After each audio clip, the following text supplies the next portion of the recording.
Здравейте, здравейте, прекрасни алхимистчета, с вас е Милена. Радвам се, че сме отново заедно. Благодаря на всички оставили лайк, коментар, благодаря за интереса на всички новодошли. Добре дошли и благодаря на всички, които ме търсят за лични сесии и за проявеното доверие. Надявам се, че съм им била полезна по най-добрия за тях начин. Така, скъпи мои, както винаги казвам, това са общи разглеждания на темата и слагайте собствените си филтри, използвайте го като нещо, което събужда нещо във вас, един поглед от друга гледна точка, или вие сте достатъчно сензитивни, умни, знаете как да постъпвате, молете винаги за защита. Изцелението е в ход, скъпи мои. Вижте, женската енергия се изцелява, слънцето и дамата. И месец май е доста бурен. Започнахме с пълнолуние в Скорпион, което мен ме събори в буквалния и преносния смисъл. Много стари модели на мислене излизат наяве. Имаме нужда от трансформация. Месеца също ще завърши с пълнолуние и въобще сме във въртележката. Но явно, както показват картите и нашите духовни водачи, към нас идва прилив на изцеляваща енергия. И сега да видим какви са темите. Съзнателни, несъзнателни. Скъпи духовни водачи, моля, покажете това, което трябва да знаем за най-голямо добро на всички.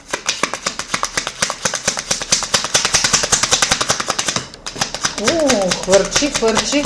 Ако ви покажа какво е изхвърчал в колодата, ето този страх и чувство на малоценност, на недостатъчност, на бедност, материална, емоционална, скъпи мои, това трябва да се изхвърли от системата ни. И това е в подсъзнанието.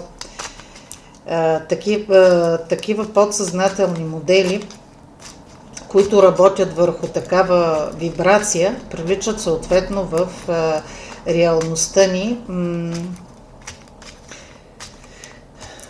ситуации, случки, които потвърждават тези погрешни вярвания. Защото всеки е стойностен сам по себе си. Не за това, което прави, а за това, че е въобще на тази земя. Така, и сега да видим въобще каква е връзката и явно се изцеляват тези модели. Скъпи духовни водачи, моля, покажете.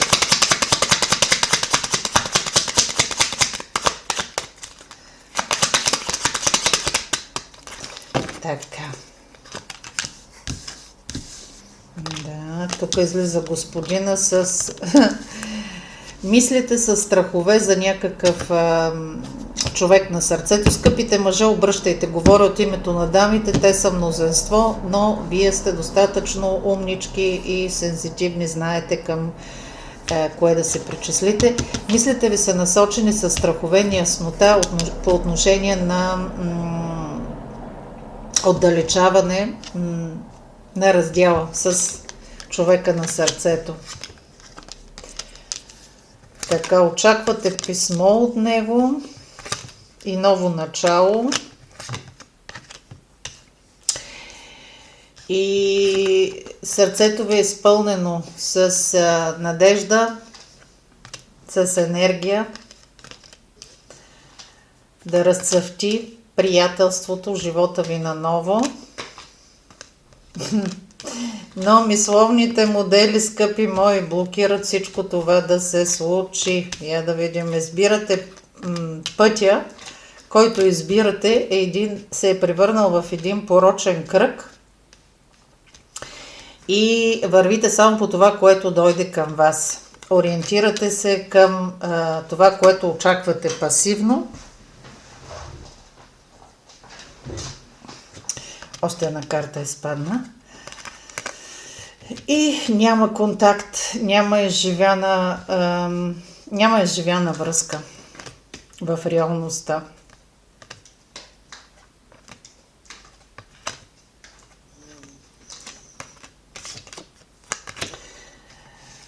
Ем, Вътрешният ви конфликт е твърде голям, но вие стоите пред разрешение на нещата, да намерите ключа. Точно така, скъпи мои, ето ги и тези прекрасни мишчици, които ви грискат. Сте ги оставили зад гърба си, но блокирани сте на емоционално ниво и твърде много яд и болка имате в съзнанието, защото сте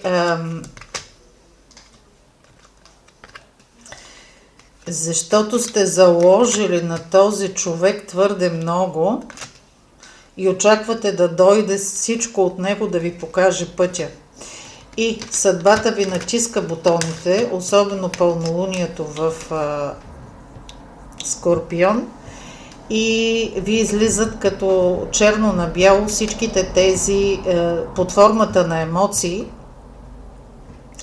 всичките тези чувство на малоценност, че не заслужаваш, че ако не те признай си нищо и така нататък. Темите са много дълбоки, няма да влизам на такава дълбочина в общите прегледи, защото това ви уморява и всъщност си е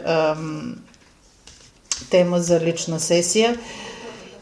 Но в подсъзнанието ви, се крие всъщност силата и изцелението. Трябва да се погледне надълбоко, да поработите малко с самата себе си, защото всичко това, което ви се случва, е предизвикано от подсъзнателните механизми.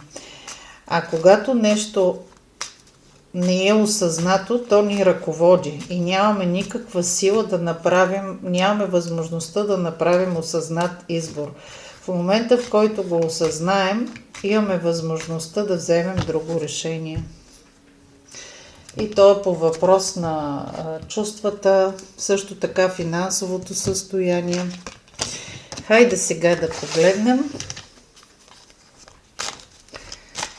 копнежа ви по този човек, как ще се развие. И картите нямат търпение да проговорят. Скъпи мои, тук има доста затвърдени структури. Възможно е да не сте свободни и двамата. Имаме борба, защита и от друга страна влюбване. Ситуацията е такава, че е изпълнена с противоречива динамика. Между това, което чувствам и това, което желая. И това, в което вярвам.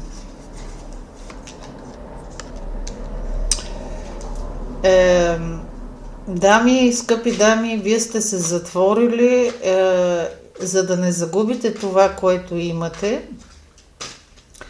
Но когато стискаме това, което имаме, нямаме възможността, не са ни свободни ръцете да приемем нещо отвън. Тук дамите са се отдръпнали и са замръзнали в защитна реакция по отношение на мислите, емоциите. По отношение на емоциите, там е буря, скъпи мой, не буря, ами направо вулкан, смъртта, трансформация, егото се трансформира, направо се е смърт на егото, чувствате непреодолима болка и не се чувствате свободни да изживеете болката от раздялата или пък да предотвратите тази раздяла. Абсолютно раздиращи емоции. Скъпи мои, колкото и да се държите на ментално ниво, погледнете, моля, емоциите са супер вулканични. ще ви изгорят, ако не им намерите отдушник. Да, и в миналото става въпрос за крал на чашите, влюбен мъж или мъж, който сте влюбен, но не прави, няма нужната отговорност или постъпки. Остава си като любимия мъж. Я да видим какво ще донесе близкото бъдеще.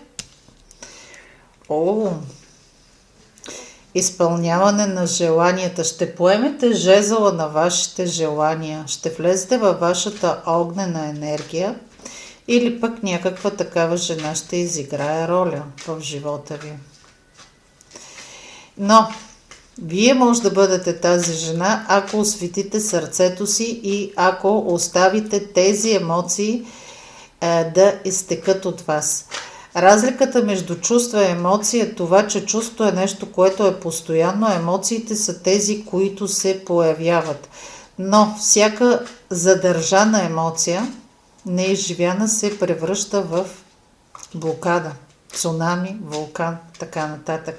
Скъпи мои, имате огромна болка, застинали сте в прегръдките на дявола от страха за край, не пускате нещо минало. Така, вие сте в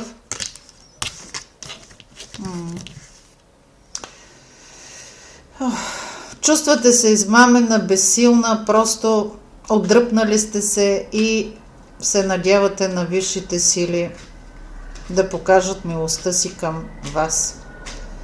Напълно измамена се чувствате. Той е потеглял на някъде или е в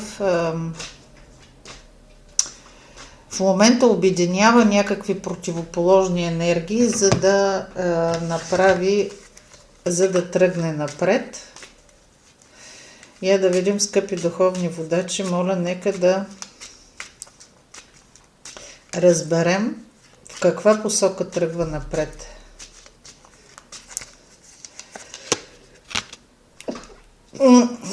Съдбата ще го накара да тръгне напред, скъпи мои. Не му е леко. Не тръгва от желания, от зор.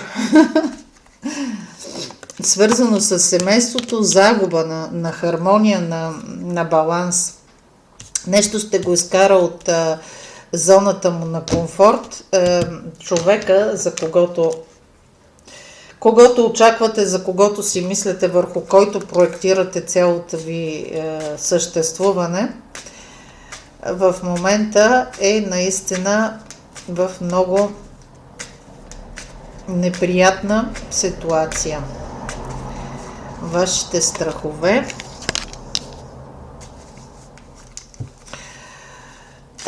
Страхувате се, че всичко ще остане тайна, че вие ще останете тайна и че никога няма да разберете, няма да се разгърне тази връзка, няма да разберете какво е всичко това. Илюзия или реалност.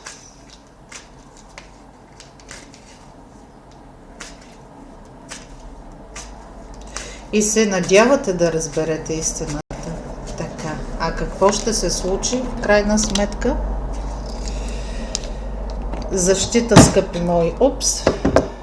Извинявайте, тук разбутахме кристалните структури. Ами да, трябва да се разбутат въобще структурите на съзнанието ни, на всички нас. Защитна реакция, борба. Защитата е повече страха от преживяване на стари рани. Ви отнема всяка капчица енергия, капчица воля за живот и сте само в защитна реакция и в блокада. Блокада между чувствата и ума. Опитвате се в ума да намерите решение на ситуацията, но, скъпи мои, погледнете това, което чувствате. Вие се защитавате срещу тази блокада.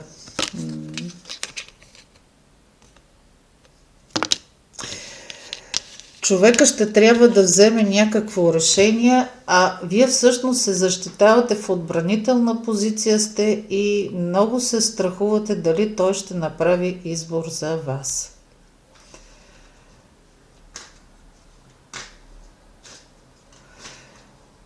И да видим, скъпи духовни водачи. Човека съдбата ще го сложи тъй или иначе пред избор. Но, скъпи дами, твърде много сте в емоционално, вибрацията ви е на губещия, на този, който се защитава, на страха, че няма да получите. Бавна стабилност идва, но много бавна, на забавен каданс.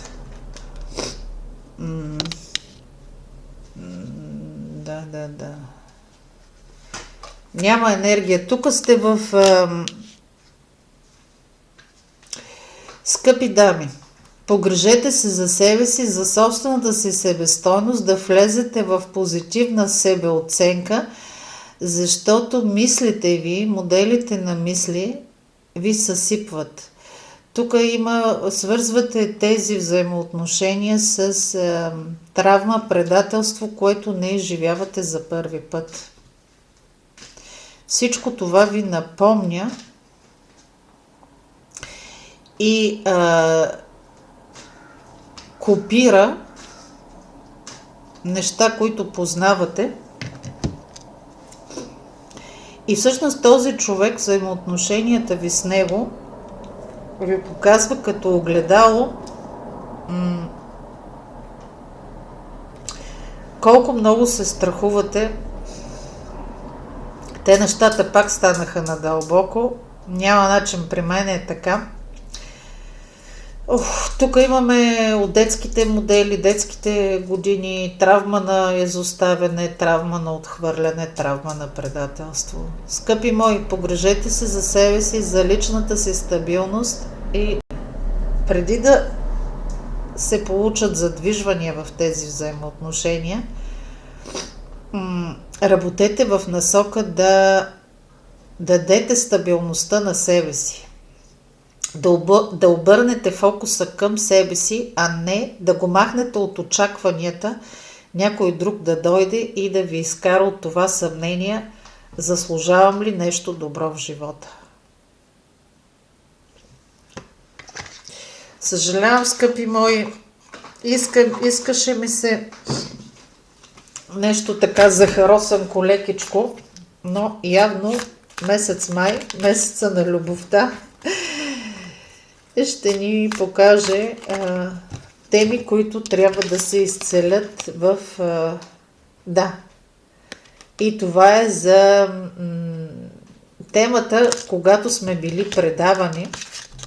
Темата травма от предателството. Колко пъти в живота сме били предавани, са ни предавали, но да се помолим на висшите сили да изцелят тази болка от предателството, защото на емоционално ниво не може да се привлече нещо по-различно, ако вибрираме на честота жертва от предателство. Нека да помолим висшите сили да изцелят травмите от миналото. Да, добре, друга карта не иска да излезе и сега ще се обърнем към ангелската терапия, да помолим за помощ ангелите, архангелите, божествените служители, как да се изцели тази травма от предателство. Законът на привличането излиза, скъпи мои, точно така, каквато е вибрацията ни вътрешно, каквато е вътрешната вибрация, това се привлича отвън и вътрешната вибрация емоционална е една жертва от предателство и се върти един и същ кадър. Връзките и работата, които досега ти харесваха, започват да се променят, защото ти развиваш по-голяма чувствителност и усещаш енергиите. Скъпи мои, фокуса не върху това, което е около вас, а към самата вас. За да привлечете нещо друго, трябва да кажете да на себе си. Скъпи духовни водачи, има ли още нещо, което... О, песни и танци! Да, скъпи мои, тези тежки енергии, които определят моментните ви вибрации, изразете ги изрази себе си и пробуди финните си сетива чрез вълшебната сила на музиката и движенията. Включете и тялото. Травмите стоят и в тялото, но не може само да се стои и да се мисли. Трябва се просто действието да премине всичко през тялото. Така, всичко това е... позволи си просто да бъдеш уязвима. Да изживееш тази мъка, тази болка, този страх чрез тялото. И за да дойде радостта, една емоция затваря винаги пътя на друга. За да дойде, за да се промени, трябва да оставиш да изтече предишната. Тъй, че, скъпи мои, позволете си да бъдете уязвима. Пуснете си музика, която да ви вкара в цялата тъга и чувство на предателство, което преживявате, и се наплачете от сърце. Плачете колкото ви се иска, пък после пуснете една прекрасна весела песен и танцувайте и на нея. Просто действайте с тялото, действайте с ритъма на живота. Не застивайте в мисли и в блокади. Така, скъпи мои, това е за днешната сесия. Който желая по-конкретно разглеждане, индивидуално разглеждане на ситуацията, неговата ситуация и прогнози, може да ми пише. Радвам се на лайк, коментар и до скоро! Чао, чао!